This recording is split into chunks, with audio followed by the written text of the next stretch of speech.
This was basically what we heard at halftime and some people singing. Not But the match. yeah, not the match. This is basically the match reaction. We'll finish the video now.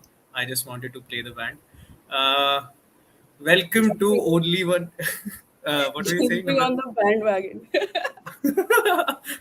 Yeah, I wrote on Twitter that you can catch Namrata use all the band puns that she has today. So another one bandwagon, and we've got the band back together. Basically, the 3 a.m. club is no more the 3 a.m. club. It's 4 p.m. club. It's 5 p.m. club, and for a change, like my curtains are drawn, but it's still daytime. Like you can actually see it's not night yet. So BST is back. I'm the happiest man right now. No more of that late nights. But with the women's team, it wasn't always late nights. Plus, today's game was a little early, 11:30 a.m. local kickoff. It was Saturday, 4. 11:30 a.m.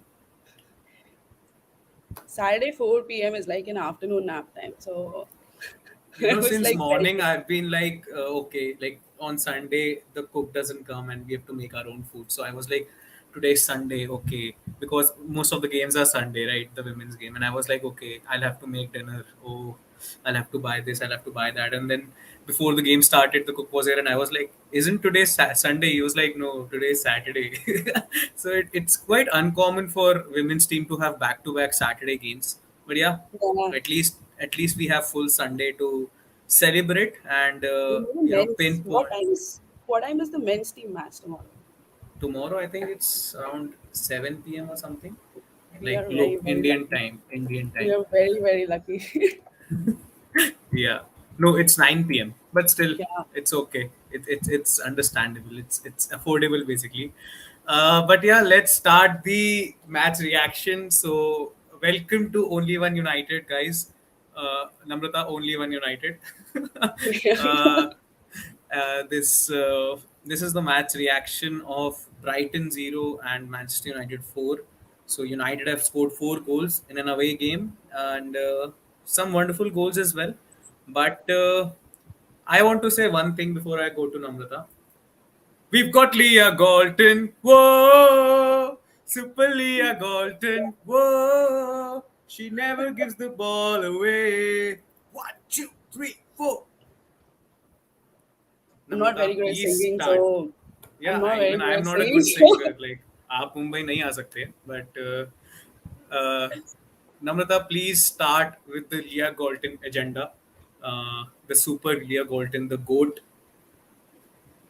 I think like I just posted a sketch that I had done of Leah on Twitter. Like I have been her fan ever since I first started watching, and like the goal. I was just telling this to Atanu before we got on the video that the goal that she scored right now, it's like a vintage Leah Golden goal. Like right now, a lot of the goals that she scores is from inside the box. But what we saw today, driving down the wing, cutting in, and taking on the defenders and scoring a goal. That's basically like the most Leah Galton goal ever. And I'm just so happy that, she's, I think we were checking the stat that she's already equaled the goal tally of her in all competitions in WSL already. I think Atano can probably give the correct figures. Yeah, like in total, what I was looking at is her best goal tally, including all Yeah, competitions, is eight goals, which she yeah, scored last season. But exactly. this season in the league itself, she scored 8 goals. So I don't Yeah, know about the cup games because the stats aren't available readily, and you have to look at each and every game's match report. We'll do that yeah. after the show and tweet out something. But at this rate, like Namrata mentioned, she can equally go past that record, and I think we are looking at double figures this time. And she also has an assist in the WSL. Like that's Yeah, really good. Not one, sorry, three. Sorry. Yeah. yeah. I think in terms of goal scoring, this is definitely her best ever season so far. And like she's playing with so much confidence. Every time she gets the ball, you just score a goal, right? And she's has improved so much. Hello. Yeah, you were breaking up a bit. Yeah, yeah, yeah. I'm just saying like she's her movement has been really good. She kind of uh, she I think Namrata's internet isn't, isn't working today. But I'll continue the match reaction, guys. Sorry, you have to look at me. Uh, but like Namrata mentioned, this season Leah Galton is on another level in terms of goal scoring, and I think it comes down to the fact that she's consistently starting. Like I've been a fan of United Women since the 2020-2021 season. So in that season as well, we could see that with Tobin, Kristen, uh, Leah sometimes didn't used to play at her natural position, so she was usually a left back. Uh, yeah, Namrata is back. So this season we are seeing that she's consistently starting. Last season as well she was starting, but in between she had an injury, and she also, like, this was a new system that she was placed into. Of course, she's playing on the wing, but still, the managerial change was a big driving force behind Leah struggling towards the beginning of the season. She did score a few goals. She did score a few important goals for United last season as well. But this season, she's on another level. And I feel, guys, am I audible? Like, sorry.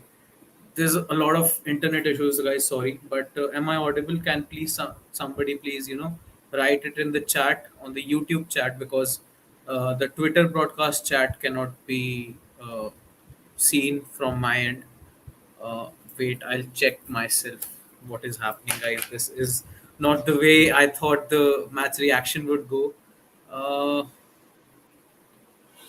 yeah, I am audible. So yeah, I feel in terms of availability, in terms of being consistent, this is a big driving force behind Leah playing so well. I think Namrata's back. Can you hear me now? yeah, I can hear you now. Yeah, Hopefully, no more disconnections. yeah. But Namrata, you were saying something about how Leah is scoring goals differently than before. I think like in the first couple of years that I saw Leah in WSL, as I said, right, she used to operate on the wings and she would drive inside a lot, but she didn't really possession herself inside the box. And I think this is where she has actually improved over the last 2 years. You know, her positioning has improved, her movement has improved, and she occupies some really good positions inside the box, so she can score a lot of those. I mean, I'm happy for tap-ins if you want to call that. I have no issues with that. But I think it's really good that she doesn't, like, she used to score difficult goals only before, but I think now she's scoring the easy goals as well, and that's why you see more output from her in the season. You're on mute.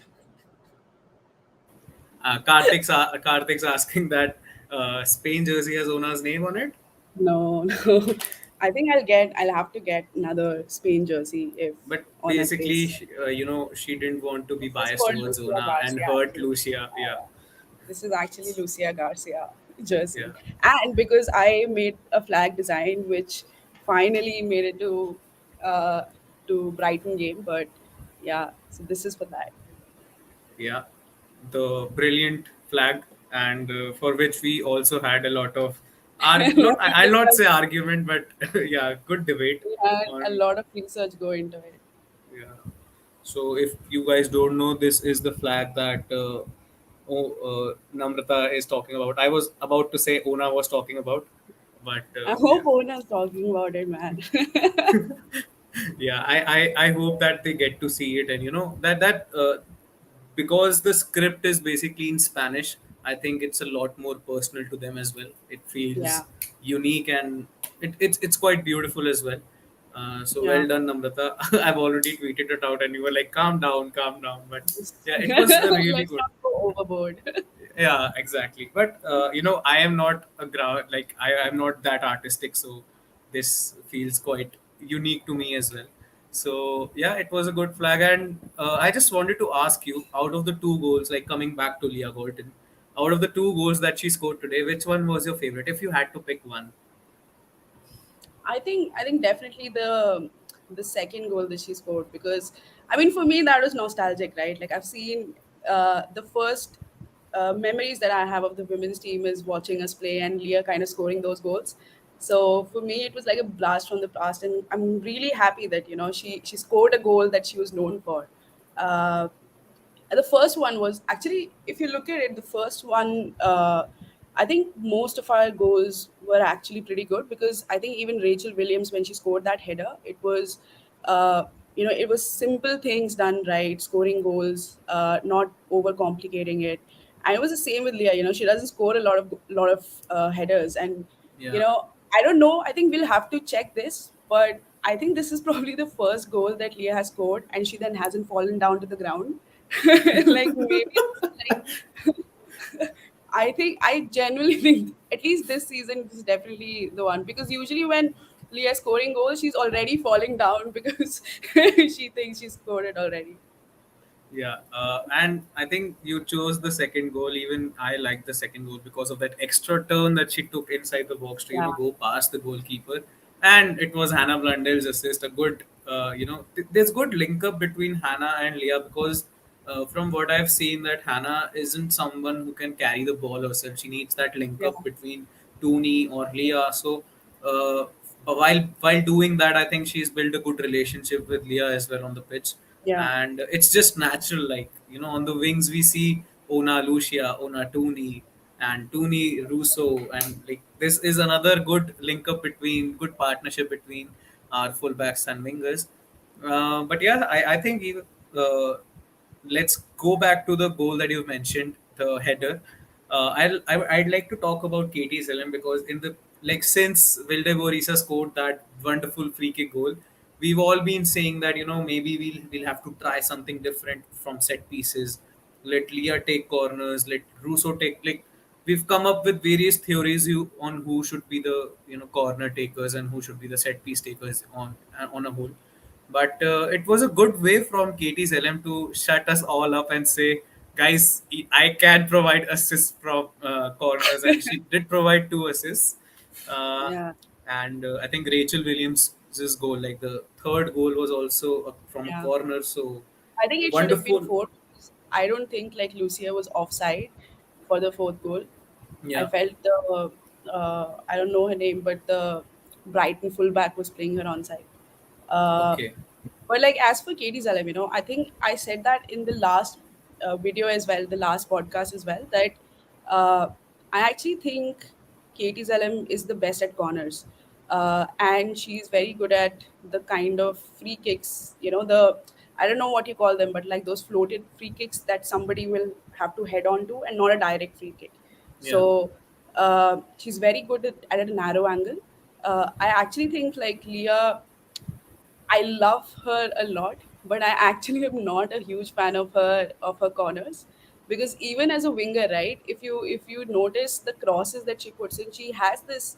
Uh, she sometimes like overhits them, right? And But it's yeah, yeah, go always been on, a go on. part Yeah. of her Yeah. game, right? It's always been a part of her game, and so I'm kind of, and as I said, she's improved within the box, inside the box. So I think she should be the one receiving the crosses as well. Uh, I think Wild is, and again, we're all talking about this on the basis of one free kick that she took, that she got the chance to. Maybe maybe the maybe she's as good as Zella. Maybe she's better than her. Maybe she's not as good as her. Yeah. But we won't really ever know, because she hasn't really taken apart from that one free kick. Yeah.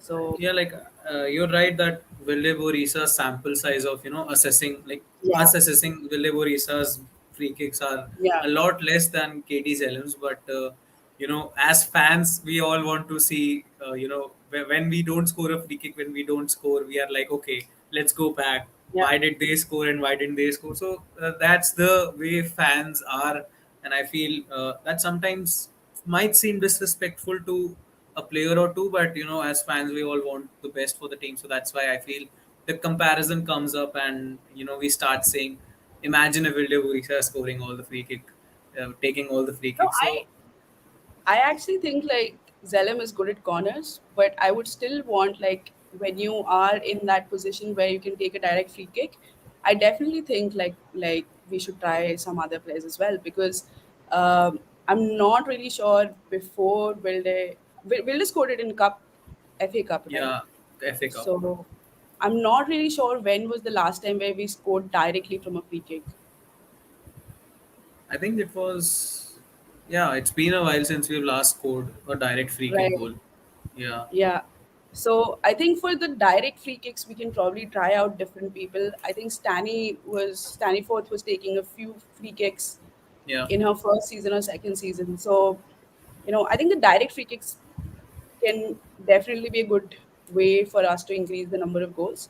So, and if Zalem hasn't been scoring that for a while, I think it doesn't. We can definitely try out other people, but I do think like when it comes to corners, she's definitely the best corner taker in our team.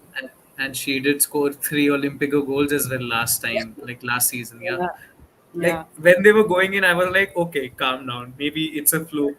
Then she scored yeah, another. Then she scored another in the next game. So I was like, okay, she's got that something special. And I feel yeah, you mentioned about those type of free kicks where you need somebody to head the ball in. And I feel yeah, when you're taking long free kicks or free kicks from a weird angle or a difficult angle, then you can always rely on KT Zerem to provide those types of long free kick balls yeah, into the box. But direct free kicks, I do agree that they're quite tricky. And as a whole as well, in football, it's a difficult thing to score direct free kicks, and it would be nice to experiment with different players. And I'm totally with you on that. But coming to Vilde Borisa, you mentioned, like I mentioned Vilde Borisa's free kick goals, and then we talked about Vilde Borisa. But today as well, Vilde Borisa got some chances, and they were difficult chances. And yeah, I forgot. You mentioned about Leah Galton's cross, and today she provided a wonderful cross into the box.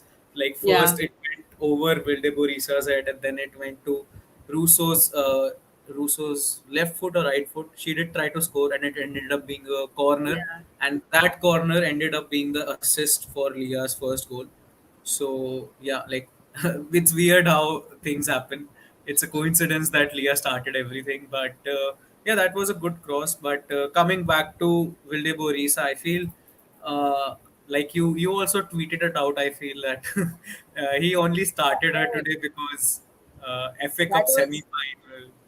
So I'll just tell you, I feel really horrible even thinking that. But uh, when I saw her name, so I'll actually tell you honestly, I thought this is the FA Cup because Chelsea are also playing Aston Villa, and I just thought it's the FA Cup because that's these are also the FA Cup fixtures.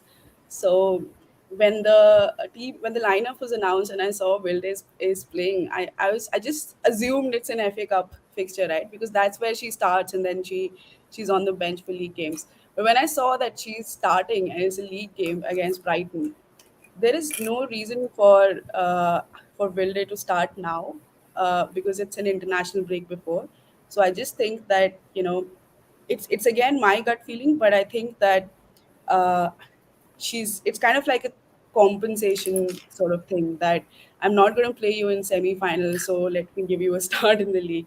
And I could just be wrong, and it's just something that's going on in my head, like definitely. But I just feel that Mark will go with his trusted league lineup in the definitely in the final, maybe even in the semi-final. And I'd feel really bad if I was Wildeberisa because uh, I mean, I don't usually say that one particular player carries you to anywhere, but I really think that she has carried her through to the semi-final of FA Cup, and she definitely deserves to play in the semi-final and the final if we reach there.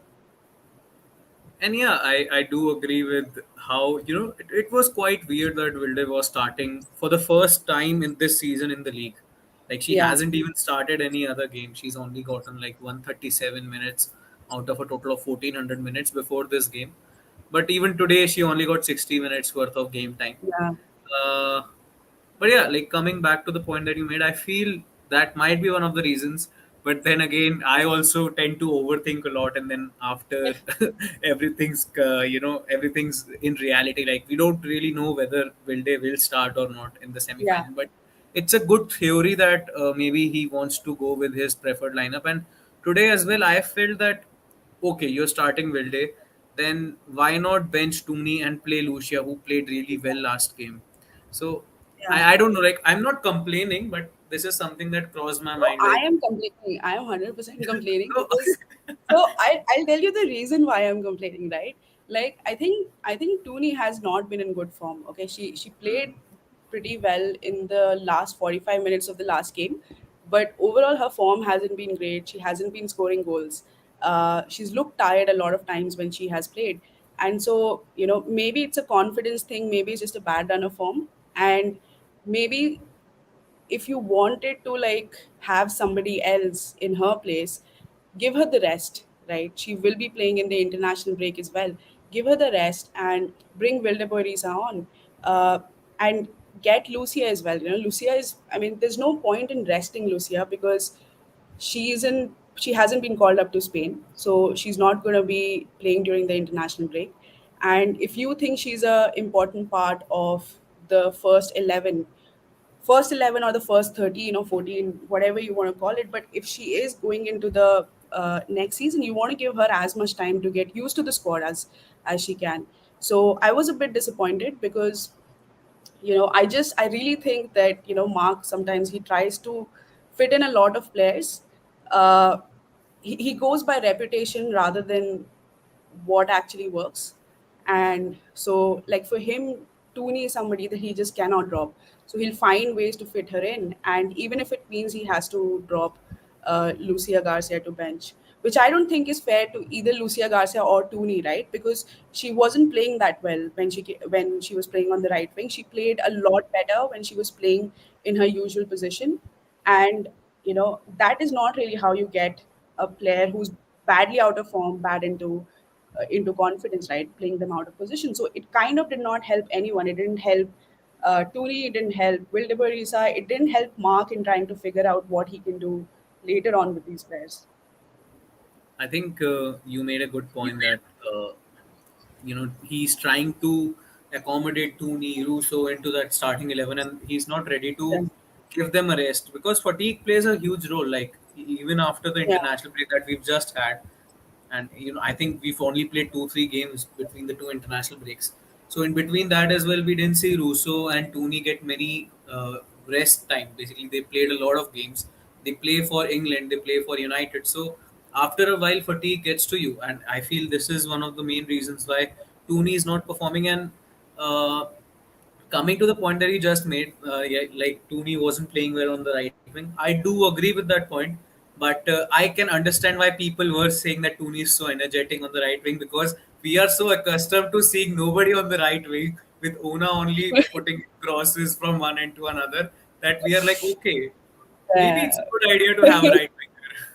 And initially as well, Ona and Tooney link up quite good. Like I'm not denying that, but there were instances today where Ona was dispossessed because she passed it into a space where Tooney didn't accommodate herself. So yeah, I yeah. was thinking maybe Ona is so used to playing alone on the right wing that she's like, okay, There's let somebody there. What do I do now? exactly. So I feel this is I what we did last season as well. Like, sorry, I'll just make the Yeah, yeah. last point. This is what we did last season as well when we wanted to accommodate Sene Brun, but we weren't ready to, drop Tooney. I'm not saying Tooney is bad. I'm not saying Russo is bad, but I'm just saying that if you want to accommodate another player, there's always a chance that you might have to compromise on somebody others' minutes. So this is, please don't take it the wrong way. Like I'm telling it to the viewers that are watching that I'm not saying drop Tooney, drop Russo. I'm just saying they always deserve a minutes, some rest time basically. So getting rest time and getting dropped are two very different things. Like they're poles apart. And this is what we did last season as well. We tried to accommodate Sunil Brun into the starting 11, and we ended up struggling so much against the likes of Manchester City when they scored.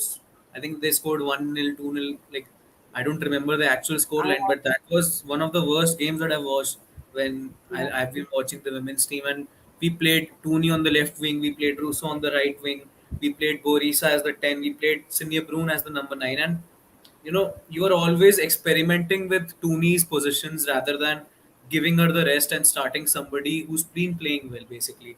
Lucia's been playing well, why didn't you start her?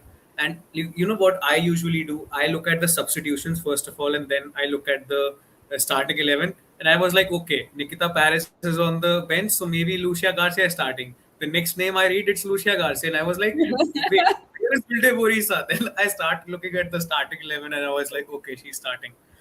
But yeah, it was a little unlike Mark, basically, I'd say, because I expect him to stick with the same starting 11. Basically, like you mentioned, 11, 12, 13, whatever it is, like he'll always make that one change on the right wing. So it was unlike him playing Toon, like this season I'm talking about, unlike him to play Tooney on the right and accommodate Vilde Borisa as the 10, because he doesn't want her to be sad when he drops her in the FA Cup semi final, like you mentioned. That is a good theory. I'm not denying that, but I just hope I just hope we are proved wrong. I think the first thing that I want to talk about here is that I think fans have this. A lot of fans have this thing that when you say that one player has to be dropped, it is because of their ability as a footballer, or if we're asking for some player to be picked, we are saying she is much better than all the other players who are there on the football pitch. And I just think that when you have a squad, and I genuinely think that most of our players are actually pretty good enough, and the squad that we have, if we use them correctly, we can. I think we have a league winning squad. We might not have the kind of squad that can probably go toe to toe with the top teams in Europe, but I think in terms of WSL, we definitely have that squad. And when you're saying that this particular player should be starting or you should sub Tuni out, it doesn't mean that immediately she's become a horrible player, right? Or you're not saying that, okay, if you're asking for Katie Zalem to be subbed out, it's not because Katie Zalem doesn't deserve to start. It's just that you need to have different options with different teams. And when it comes to that theory that I said, the reason is because it didn't really make any, there wasn't any single reason for changing the starting 11. Like like he's basically ignored Wilde Borisa for the entire season. So there was no reason at all to bring her in uh, before the international Internationally, like window. There is one very niche reason why that might happen, but I don't think this will happen. You have the Swedish league starting. I think it starts in April. So unless we are planning on sending her on loan or sending her there. don't say, Again, don't say it, don't say it, don't again say I said it. it's a very niche thing, and I don't think United will be looking at that. And maybe it's probably unless they were thinking of giving her as an appearance before she leaves on loan. I don't really think there was any single reason why she would be played in today's match, because it's not like uh, Brighton are a very heavily pressing team, and you need four midfielders on the field to create a lot. So for me, I really think it probably just points towards giving her those complimentary minutes, because you're not going to get them in the FA Cup.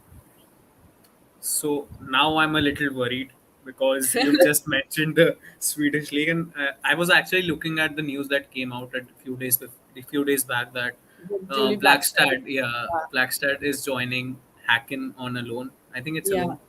Yeah. So, yeah. So I've lost my train of thought because I wasn't expecting this. But this is again a good theory. Like obviously, like you mentioned, it's a little niche. I don't think it will happen, but yeah. But with United, you have to be ready with all avenues. You have to be ready for everything. So I think this is something that I I'll just keep in my mind right now. I'll just say one thing as well. We keep on saying that there's Tooney is exhausted and Tooney is tired, and that's why she's not playing. I think tiredness. I think she looks exhausted, but I don't think it necessarily means that she is very tired. Like in terms of maybe mentally, she's talked about mental exhaustion coming post Euros and everything, and because she's in a bad run of form, like from her standard, so maybe it's affecting her from the mental side of things. But I think, like, it's not that we have played a lot of games this season. Yeah, We she didn't play in the Conti Cup games a lot. So effectively, she's only played in the league and she's played in the FA Cup. And even in FA Cup, Wildeborisa has been starting those games, so she hasn't really. So Tooney hasn't been called on. So I don't think, tiredness could be is always the reason. Yes, she looks tired, but I think it's also because there's something which is not working out for her. And I don't watch England games, so I don't know how she is when she plays for England. But I really think she needs to. I actually think she needs a break with the from playing in a team, because I actually think that when it comes to United, right, the starting 11. So like Mark Skinner said, right, that and everyone says there's so much competition in the team. Uh, I actually think it's the biggest lie that was ever told, because if you're a starting 11 player at United, you have your position locked down no matter how you perform on the pitch. So, like, if you're Tooney today and you see that you are playing on the right wing, like you're having a bad run of form, you're not scoring goals, you're scoring assists, but you're not scoring goals. And she knows herself, you can see it on her face that she knows she's not doing well. And the consequence of that is that she's moved to another position rather than being let off. So there is absolutely no reason for the players to really improve their performances, because it has absolutely no consequences. that's a good point actually, and the mental exhaustion thing as well. Like off the pitch, her responsibilities have increased. Like Yeah. people look up to her, and you have to make those appearances, like the charity things that you do. You go to schools. I'm not saying that's a bad thing. Obviously, that's a part of being a footballer, and that's a part of being a human being. And yeah, like you've made some really good points, and now that I look at it from the perspective that you've just mentioned, I feel it's not just about on the pitch, it's about how mentally she's exhausted. And Yeah. yeah, like oh, I'm still surprised by that Swedish league. So I've just lost my train of thought. But you're absolutely right in saying that people will take it for granted. I'm not saying players are taking it for granted, but you'll always play, so you'll not put in that extra effort to show that you deserve to be in the starting 11. Then again, like Namrata even mentioned, this is not us taking a dig at some players, but it's just about how you have to manage your squad. Okay, fine. Your starting 11 is locked on and there is a lot of competition. Then why isn't it being reflected in your substitutions? Like these early substitutions are being happening from the last 1 or 2 games. So I'll not generalize it and say that he's been making good substitutions. But if competition is so hard, then why are we seeing that some players are playing so many games and are exhausted, and then there are some players who aren't match sharp because you don't play them in the league. So like you mentioned, it is a lie. And we can talk about it for another 1 hour, we can talk about it for another 2 hours, It's but not. yeah, but it won't make a difference because it actually won't make a difference. And that's what I feel, because he thinks that he's doing well, and there's no denying that we are getting performances, we are getting the results. But this is United underperforming right now. This is not United not reaching the benchmark they had set them for themselves. Like when we signed so many players, when we had such a good January window, everybody was like, okay, this team is worthy of a title. And even we mentioned it last time around that United were playing so well before the Chelsea game, and that Chelsea game came, and we lost all our momentum towards the title, because at the end of the day, the aims weren't revised. Basically, you were always of the idea that we'll reach top three, we'll take top three, take a good cup run. But when you're actually at the top of the table and you're still denying that you're in a title, you're not accepting that you're in a title race. You're not denying that, but I it's think just hurts. It's sorry. I'll say the one last thing. It just hurts because split I've emotions are. I've been on the bandwagon that United are in a title Uh, race. We'll win it. We'll show you that we'll have a Leicester City type of thing. But it is what it is. I'm a little pessimistic right now. I was a lot optimistic when we beat Liverpool 6-0. But Yeah. yeah, Namrata, over to you. You were mentioning something. I think the I think the I think I commented on a Twitter post somewhere that like suddenly there's like a lot of praise about substitutions, about us winning by a lot of goals, and uh, people are praising Skinner because of substitutions and everything, and I kind of just feel it's unfair because those same people, like when we're losing, a lot of them will say we lost it because of individual errors. So it's like when we're winning it's because the manager is making the right decisions, but when we're losing it's on the players. And I think it's really unfair.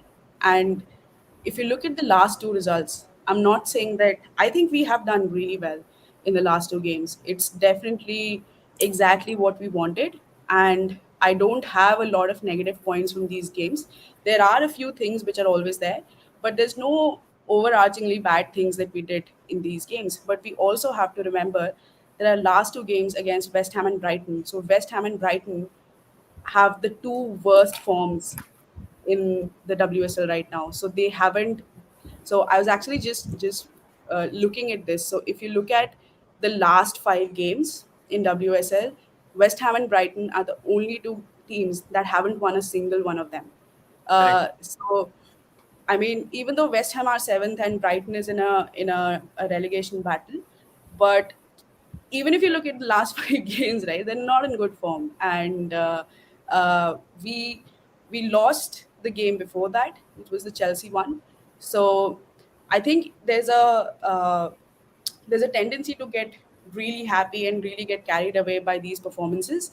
And then when we have performances like Chelsea, where we play the same way as we are playing in these matches, but then it doesn't count towards anything, uh, then it's suddenly like there's a meltdown. What is happening? We're good for nothing, and Mark Skinner should be fired, and everyone, we should have a brand new squad when the new owners come.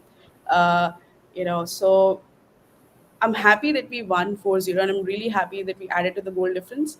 But I'm not getting carried away because these two games were the ones that I would have definitely expected us to win by a good margin.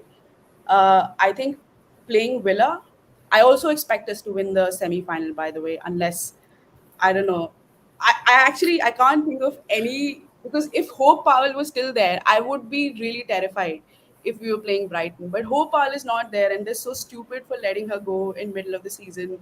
And Brighton are actually really bad. Like if you look at They've Leicester, you they've conceded 50 goals, Brighton, they this are season. so bad. Brighton are the opposite of a Hope Powell team right now, and they might just get relegated, right? So I am very like I genuinely and like touch wood, nothing happens, but I genuinely don't see any reason why we shouldn't win the semifinals or we wouldn't win the semifinal in FA Cup. But I am very nervous about the three games. So Aston Villa will have first. We'll have the Arsenal We have match will be. Arsenal. Yeah, Arsenal is 22nd. Oh, Villa has is it been 29th. rearranged? No, it was rearranged, right? Arsenal one. Oh, okay. Sorry. Yeah, I Yeah. forgot about So that. there's Yeah. a there's actually a possibility that we play Villa, and then we play Arsenal midweek, and then we play City on that weekend. Like So they're very Tottenham. okay. We don't know when it has been rescheduled Yeah, to correct, correct. basically things. So we don't really know about that. But you know, when it comes to teams like Villa or when it comes to teams like Arsenal or City, we'll play exactly the same as we are doing now, and it will not work. And then we kind of wonder what happened. But then you have to kind of pay attention to games like this and look at where the problems were. And if you looked at the first half of even today's match, you could see where the problems are. So I hope like we are able to sail through. Uh, and you were completely correct. If there was a club where a lot of fans were were kind of in love with their manager, and they were top of the table, every single one of them would be buzzing to, and they would be saying we're going for the league. But not a single people is actually saying that. So that says a lot about what people say publicly and what they actually mean.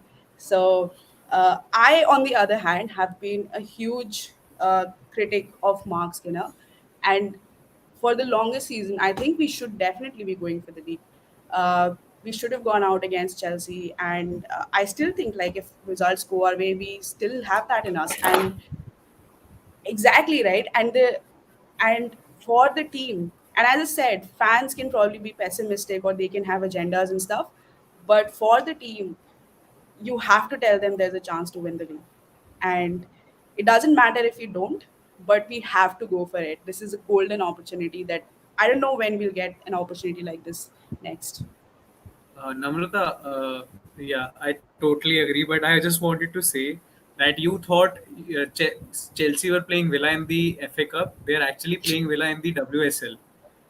Yeah, exactly. So that's what I thought. And the next fixture for both these teams is also the same. So we play Yeah, Brighton, they win. exactly. Yeah. So, like, mathematical odds of that happening is, But I don't the know only what. thing that makes me hopeful right now is they've got a very tough fixture list coming on because they are Hmm. facing Barcelona in the Champions League. And if I am Emma Hayes right now, I'll be like, this is something that we haven't won. So I do hope that they put all of their focus on those two games, and they lose eventually. But they also lose track of WSL. But that's me being overly hopeful and overly optimistic. But like we said last time around as well, Chelsea will lose their game against Villa in the FA Cup in the WSL. They'll lose in the semi-finals, and yeah, this is the only prediction. The next prediction will be the I next think match reaction. I think again we don't know what, like, if Chelsea will lose or not.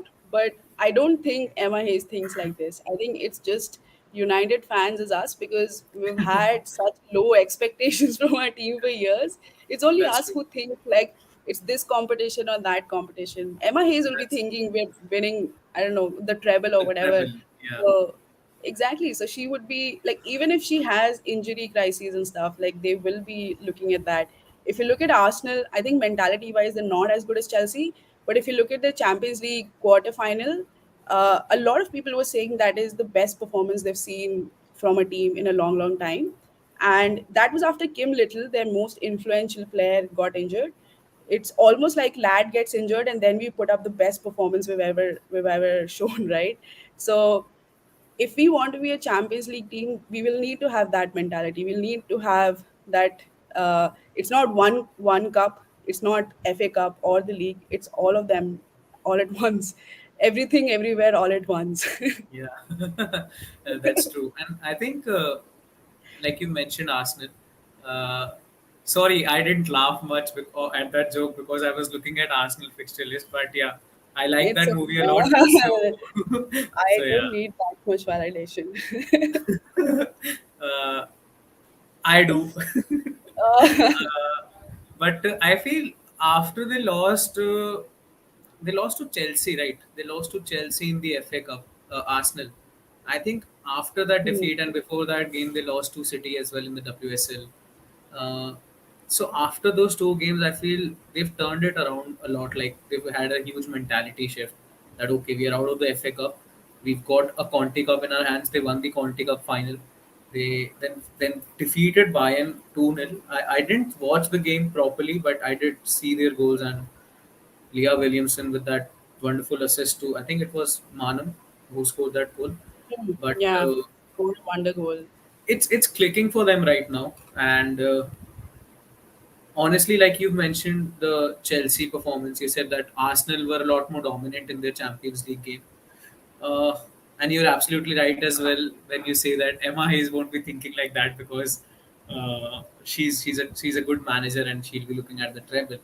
But obviously, it's me mentioning that I hope Emma Hayes thinks like that because I do think they'll drop. I think they'll either drop in the FA Cup or they'll drop the Champions League, if not the WSL. But as of now, I do hope that they drop the WSL title charge because that's realistically a good opportunity for United to uh, make their mark on the league.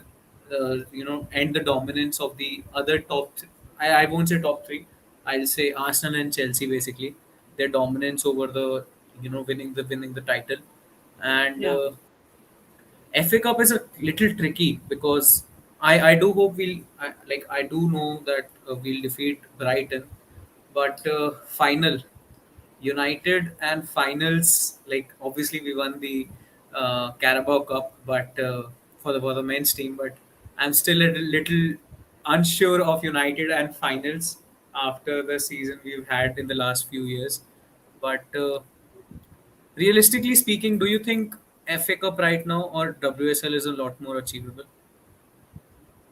I think obviously, I think mathematically both of them are achievable. Like, Yeah, because we have, and again I'm saying this is a golden chance to win WSL. We don't have to play Chelsea. Chelsea is the correct. only team that we haven't managed to win against. We have we win at least once against City and Arsenal every season. We won against City in Conti Cup in our first season in WSL. So, and we played Arsenal in the semi-final of Conti Cup, if I'm not wrong, in the first Last season. season. In even in championship we played Arsenal, and I think we lost out by 1 goal or something. I think Molly Green scored the equalizer or something. I mean, it wasn't a big score basically. So even when we were in championship, we were getting into these semifinals, and I think right now we've had the easiest run to the final that we could have ever had. You know, if it's Chelsea or if it's Villa, it doesn't really matter. But I mean, obviously, we would prefer Villa to be the team that we face in the final. I think even if Chelsea has, it's a one-off game. That's the whole point about being a cup final, that you go for it, you go all for it. I think the league is obviously more tricky, but as I said, you just need to focus on yourself and try to win all the games that you have, and just hope like somebody does us a favor and defeats Chelsea. So there is Yeah, still a like it's possibility. That it's I basically just in our hands. Yeah, it's in our hand. I'll just say one thing, that there's still a possibility that each of the top four sides in WSL ends up with at least one trophy towards the end of the season. Like Chelsea will have to win the Champions League for that to happen, and I hope that doesn't happen. But I hope we win two trophies and then Chelsea does not win anything. But like it's in our hands. We can definitely get that. yeah, that's true. Uh, I just want to talk about one thing. Like from today's game, we'll shift the focus back to today's game. Today again, we saw that Millie Turner was getting into. I'm sorry that I'm totally deviating from the league stance to the performance today, but I wanted to talk about this. Like in the last video as well, we talked about how Millie Turner likes to get into the midfield. We saw that today as well, that she likes to carry the ball, to progress the ball. We see Maya Letizia playing from the back with those long balls. Today there were a few balls that she put in wonderfully well, but overall I'd say that this playing from the back system, like obviously there are various other types of system that he's put in, but mainly we are basically slow in progression because, as I've always said, that we don't have anybody to link up the play. Today as well, I had hoped that Lad would be playing a lot deeper today, but then again today she was higher up the pitch. Blundell was playing a little higher up the pitch as well. So overall, I'd say that the system that is in place, the way that we play, it's quite constant in the league at least. So that is one of my main concerns, that we are like in the last video as well. I predicted that I said that we are becoming a little predictable now. That okay, United will progress the ball from the back. They'll either give the ball to Maya Letizia, who'll put in the long ball, or they'll get help of Millie Turner. And if you put pressure on Millie Turner and she does disposes the ball, there's a perfect chance for a counter because Ona Bhatti is higher up the pitch. Hannah Blundell is linking up with Leah Galton, so obviously there aren't many defenders at the back, and Maya Letizia is the only one who's there. So do you think that this might play to our disadvantage in the coming games? I think it has already been playing to our disadvantage. It played to our disadvantage massively against Chelsea and Everton. So we haven't actually played that well if you take out the West Ham game and the Brighton game. the performances haven't been there. You can really see the teams have figured us out, and they're trying to build a strategy. Like basically, they're having a game plan that completely like neutralizes the way we play, and uh, the rest of the teams don't have the quality to hurt us that much. But Everton, even though I don't think they're as good as us, or they're basically a mid-table team, but even they had the kind of quality to punish us and get some points against us. Uh, that was the basically the only decent team that we have watched. Them and Chelsea are the only decent teams that we have faced since the new year, and we've lost points against both of them. We still have to play the rest of the three teams. Uh, I think Villa, even the Reading game as well was a lot difficult for us, like exactly. the So one in which Rachel scored. Yeah, yeah, so like if you look at the table, and if you look at the top six teams, right? I'm not even talking about the top four teams. If you look top three teams, if you look at our results against the top six teams, we have played two of them twice. So like from New Year onwards, we've played two of them. We have dropped points against both of them. So we still have to play three of them, and again, I know those are home games, and hopefully that really is the deciding factor. But I think we are very predictable, and everyone knows that in some of these games like Brighton or Leicester, uh, or not Reading, but I think we changed stuff during Leicester as well. He brought on subs a lot earlier. I think everyone knows that in these games, Skinner will try some of those things. He'll sub in some more players, but everyone knows when it comes to an important game, he's going to go with what he knows. And teams have figured it out. Chelsea did, and I really feel like Kala Ward will be jumping at the opportunity to play us at that moment. So let's see. Hopefully not, but I'm really really nervous about that. yeah, and we have to be with the form that they're in. They've Yeah, already taken points away from City as well this season. yeah, So yeah, it's a little tricky right now, and like you mentioned, this particular system has already played to our disadvantage. But I was really hoping that we find out an alternative in Lisa Nalson when she was playing, but she was forced into the starting 11 from the get go in the game that she was available. So yeah, yeah, it wasn't meant to be. But yeah, coming back to today's game, Hannah Blundell, a good assist, Katie Zellem, two assists, and then Lucia Garcia. What a player! What a player! The way she intercepted that ball. So obviously, it's a little, it doesn't make sense for us to talk about yeah, how the starting 11 would be in the next game, but yeah, let's just get into it. Do you think, like, obviously, the back five, I think, remains the same, goalkeeper and the defense. Midfield as well, I feel we'll go with Haley Ladd. We'll go with Katie Selem. We'll drop, we'll put Tony back into the number 10 position. But front three, also, Alessia Russo will play, Leah Galton will play. So that right wing position, Namrata, this what is is your for predictions? the Yeah. FA Cup, or is it for the league? FA Cup, the Brighton semi final. I think Lucia Garcia will start on Okay. the right wing. Uh, I I still hope that Wildeberiza will start at 10, but I have a feeling I think it will be the same squad as the league, with the only difference being that Lucia Garcia comes on at right wing, because I genuinely think like Lucia has started games at the start of the season, so I do think I think like Skinner definitely does not have a grudge against her like he has with Wildeberiza. So I think definitely if she's scoring, I mean she's scoring goals when she's coming on. So I think for FA Cup she'll definitely be coming on.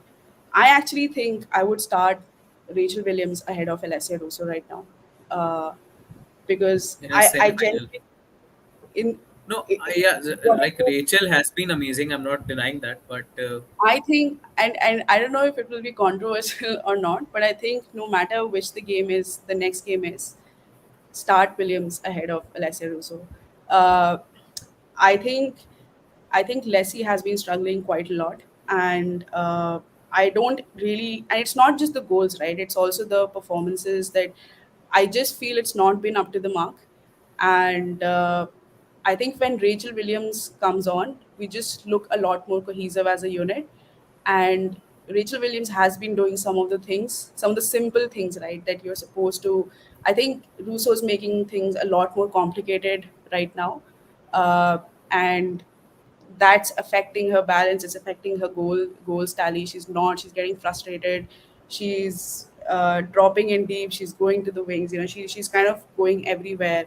And I think Williams brings in that kind of back to the fundamentals philosophy, which maybe we need right now. Bring Russo on as a sub, make her angry. Hope I hope she like takes this as a slight, and then she comes on and scores like 6 goals within 6 minutes or something like that. Six goals within 6 minutes.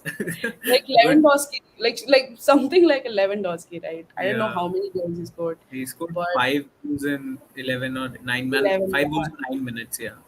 Yeah, so like I really think that there has to be some shakeup because uh, I think when it comes to important games, I think we will need Russo. We will need our striker to be scoring a lot of goals.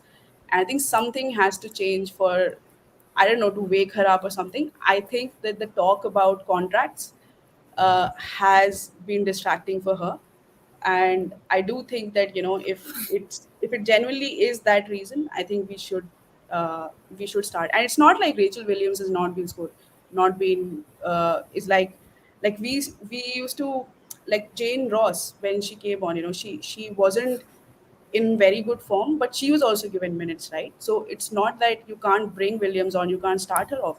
If she's the one who's in better form, start her. Exactly. And I'm just to say that I am not just biased towards Wilde Boerisa and Lucia Garcia for starting because they're in form. I genuinely think that, every player who's in form, you don't change your entire starting 11, but the players who are genuinely in form and playing better than whoever is in their position, they should start. Yeah, that's true, and I feel this comes back to the point where you've mentioned that that your starting 11 position is cemented, so you'll Yeah. not try that much harder to to prove that okay, I deserve this place. We're not saying that Russo isn't playing that hard, but she's being dispossessed. She's not able to hold the ball well. So Yeah. obviously, like Namrata mentioned, there have been some.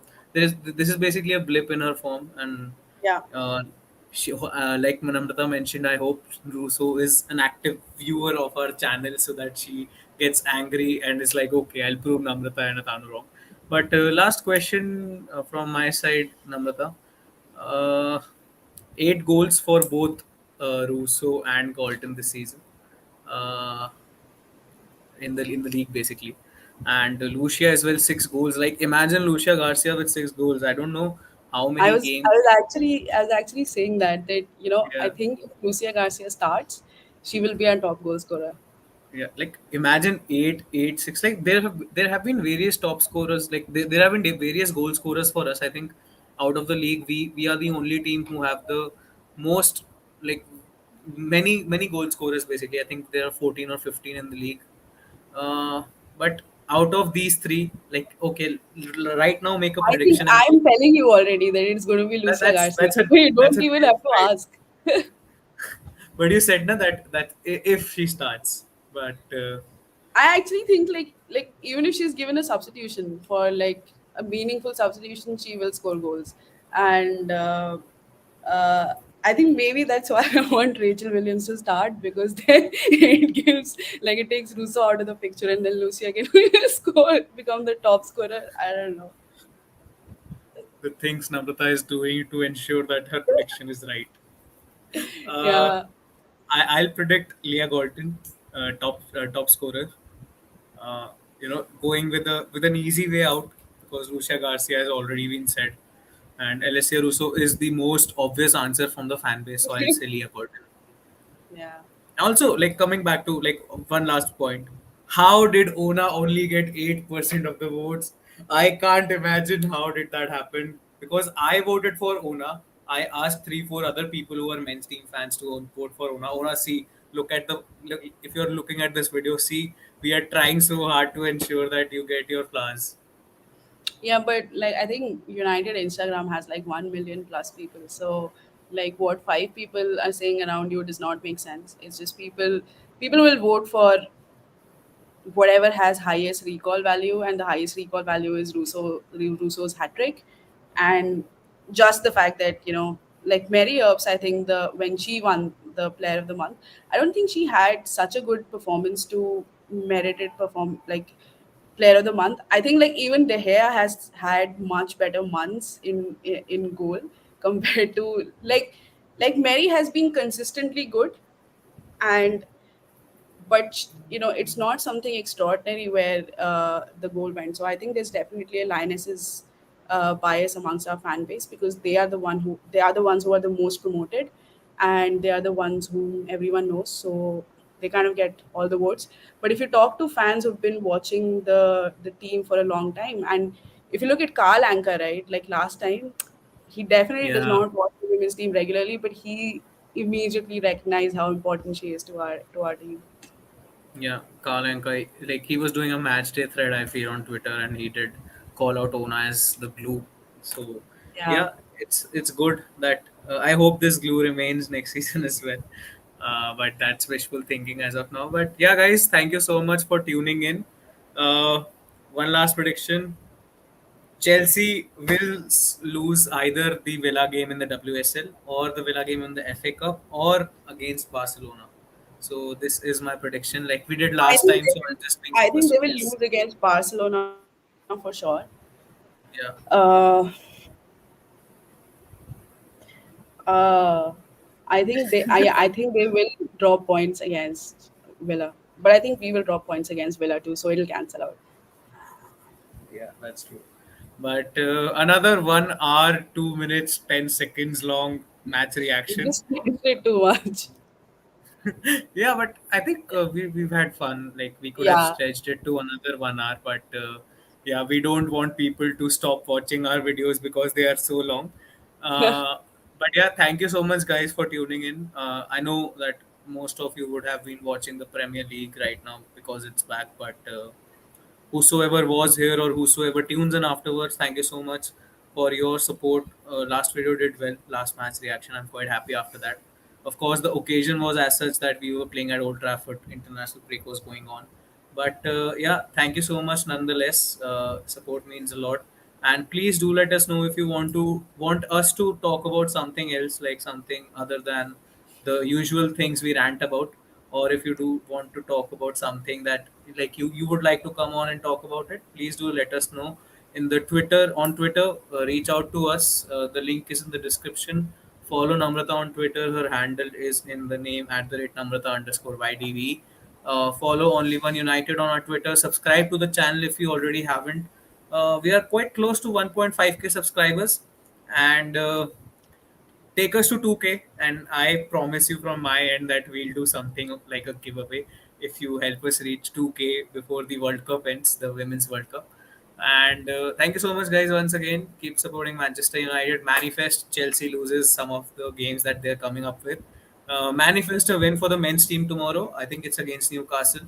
And I do hope after the international break we have a fully fit squad, no more injuries, no more struggling United side. And I have stretched this ending to another 2 minutes, so I'll wrap up. Thank you so much. Take care. Stay safe.